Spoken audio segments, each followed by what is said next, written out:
Roma ya se cree dueña del Mediterráneo.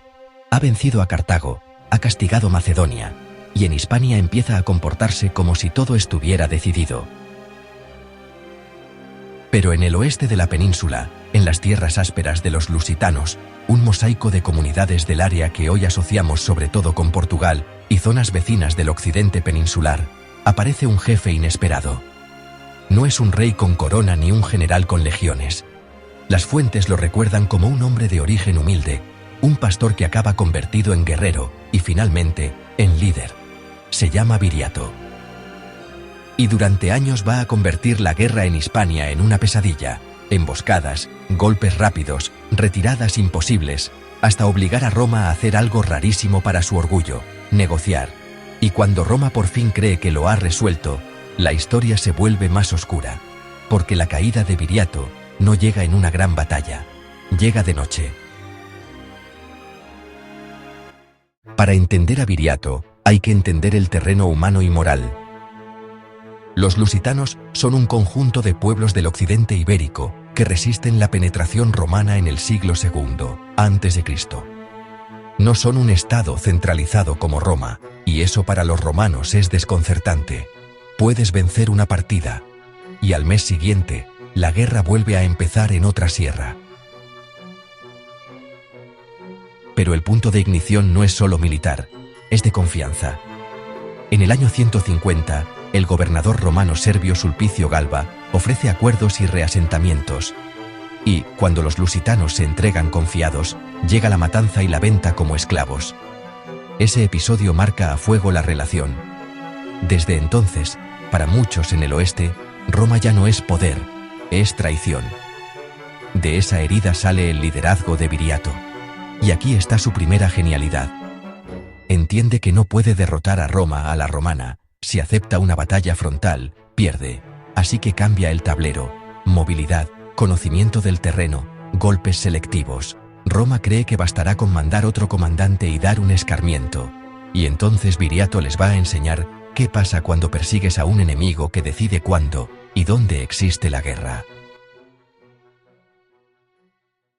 Las campañas contra Viriato repiten un patrón.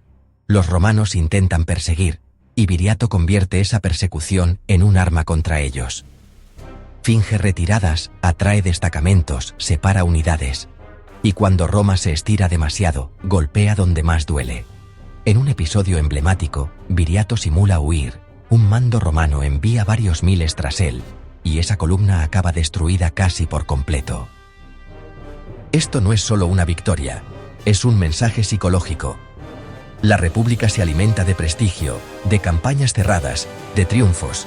Una guerra que se alarga en Hispania es un problema militar y también político.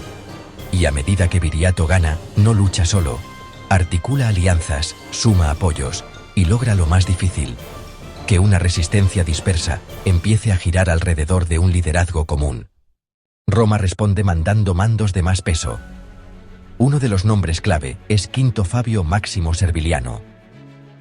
Serviliano era un cónsul de gran linaje con recursos y peso suficiente para intentar dos cosas que Roma necesitaba: golpear fuerte o cerrar la guerra por tratado.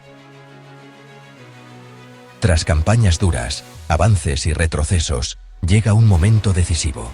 Viriato consigue colocar a Serviliano y su ejército en una situación comprometida. Y entonces, en vez de aniquilarlos, ofrece una salida: paz. Aquí está el escándalo. El acuerdo permite a los seguidores de Viriato conservar territorio, y lo más simbólico, Roma reconoce a Viriato como amicus populi romani, amigo del pueblo romano.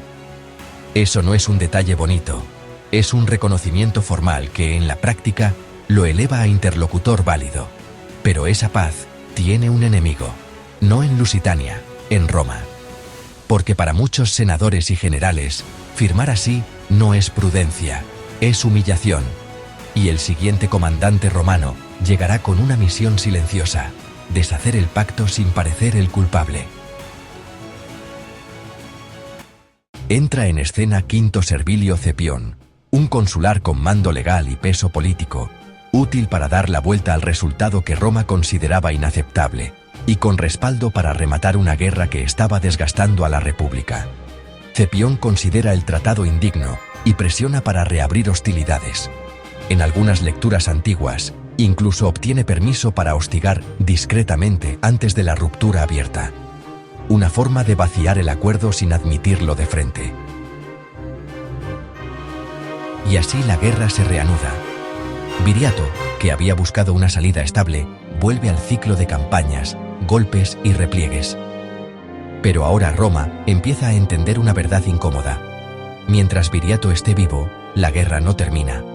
Entonces, Cepión recurre al método que Roma casi nunca admite en voz alta, pero que a veces utiliza cuando el coste es demasiado alto.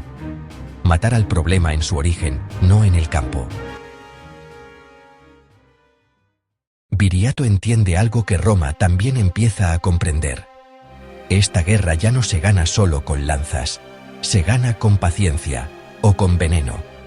Cepión no necesita derrotarlo en campo abierto.